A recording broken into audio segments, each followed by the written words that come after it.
GCSE Poetry, War and Conflict, The Man He Killed, and Poems to Compare It to. So in this video, we're going to look at poem reading, summary, annotations, context, language, form and structure essay points, and poems to compare it to. So if you want to navigate your way through this video, make sure you click on the timestamps. Poem reading. Had he and I but met by some old ancient inn, we should have sat us down to wet right many a nipperkin. But ranged as infantry, and staring face to face, I shot at him as he at me, and killed him in his place. I shot him dead because he was my foe. Just so, my foe, of course he was.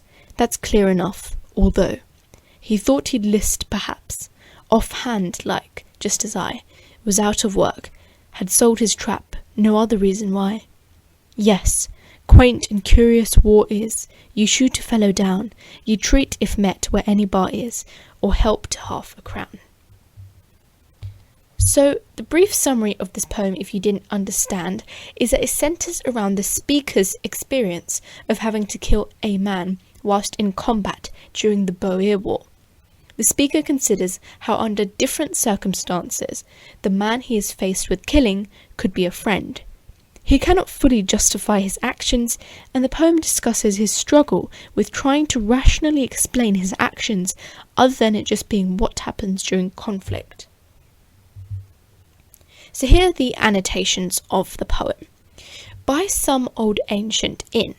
So the poem is opened anecdotally, which contrasts the actual circumstances of the two men within a war, with the possibility that in some other reality they might have met in a pub. It highlights how Hardy is perhaps criticising the cruelty and irrationality of war. Right many a nipperkin. This is an informal Dorset dialect which can refer to a container of alcohol or a unit of measurement. This whole stanza refers to the idea that these two men could easily be friends if they weren't faced with killing each other. But ranged as infantry, so immediately the second stanza introduces the theme of war, and through the use of enjambment, which is running lines over one line, accelerates the pace of the poem, perhaps reflecting the lack of time the speaker had to make his decision in as to whether to kill the soldier or not. Face to face. Now this is in a very emotive and highlights a tense situation. I shot at him as he at me. The balance of this line, the 4 syllables, are proportioned to the speaker's actions. This further reinforces the idea that the men are fundamentally equal and equally unaware of the other person, and killed him in his place. This is very blunt and suggests the speaker hasn't really processed the conflict yet. I shot him dead because.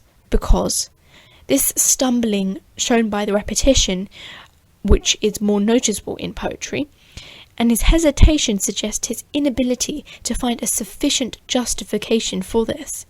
This inability to justify his actions is further signalled by the repetition, he was my foe. My foe, of course he was, which is in turn heightened by the similar sounds of foe. Just so. He can only justify his actions to kill the soldier by saying it was just so, it's just the nature of war, and he's justifying to himself. Although, now this stanza ends with enjambment, reflecting that even the fact that his thoughts seem quite concrete, they actually remain unresolved, unlike the 2 previous stanzas in which they conclude neatly. He thought he'd list, perhaps, offhand like, just as I. So this is a very colloquial language, and it's used to shorten different expressions, and it suggests that the speaker may be telling the story in an informal setting, like a bar or to friends, and it really just heightens the contrast between war and a more informal setting. Yes, quaint and curious war is. Now this exclamative shows how the speaker reflects on war in such a general sense. This line may be very ironic because quaint means pleasing or strikingly old-fashioned, and its connotations are positive, whereas war is devastating in every respect, including psychologically, as the poem in question demonstrates. Now it ends in "You treat if met, where any bar is, or help to half a crown." Now this is a 9-syllable penultimate line, so the line before the end, and it leads the listener to expect a longer final line. The final line is only 6 syllables, and this inequality produces a sense of deflation, which is at one with the speaker's melancholy and train of thought. Let's look at poet context. So Thomas Hardy was an Englishman originating from Dorset who was against the Boer War. He made it publicly clear that he did not agree with the politics of his time, writing that the offhand decision of some commonplace mind high in office at a critical moment influences the course of events for hundreds of years. This statement reveals that Hardy believed that the politicians of his time were inept and inadequate and did not consider the wider ethical consequences of their actions. Therefore, the poem can be read as a response to the political situation of the time. This is reflected in the soldiers' lack of understanding surrounding the war, emphasizing the fact that politicians make decisions which the ordinary man is forced to carry out. It's also interesting to note that his background allows him to relate to the persona of the poem. Despite his status as a successful novelist, his mother was particularly poor as a child, and his father was employed as a mason and builder, a profession which was defined as working class. As a result, it could be argued that Hardy writes sympathetically towards his persona, as he is able to empathise with his situation. Furthermore, his working class origins evidence that suggests that he is making a class commentary within the poem. He takes care to replicate Dorset expressions in the poem, and the language of the working class is also represented. So let's look at some structure, form and language essay points. Hardy uses a deceptively simple and light-hearted A-B-A-B rhyme scheme, and this mimics a nursery rhyme, establishing a very eerie contrast between the rhythm of the poem and its violent, horrific content.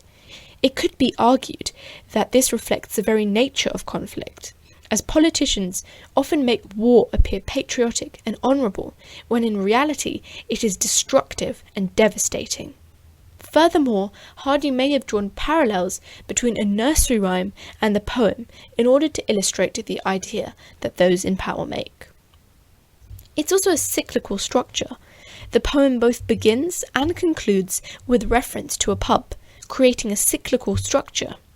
This epitomizes the destructive cycle of war, implying that there are no answers to the speaker's anxieties.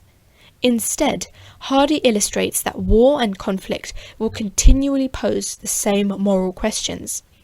Furthermore, the cyclical structure and nature of the poem suggests a futility to conflict, presenting the idea that war has no goal nor end, and so is effectively useless.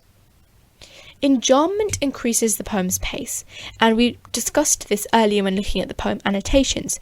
It reflects the minimal amount of time the speaker has to decide if he were to kill another soldier, and it makes it more intense and the events more intense.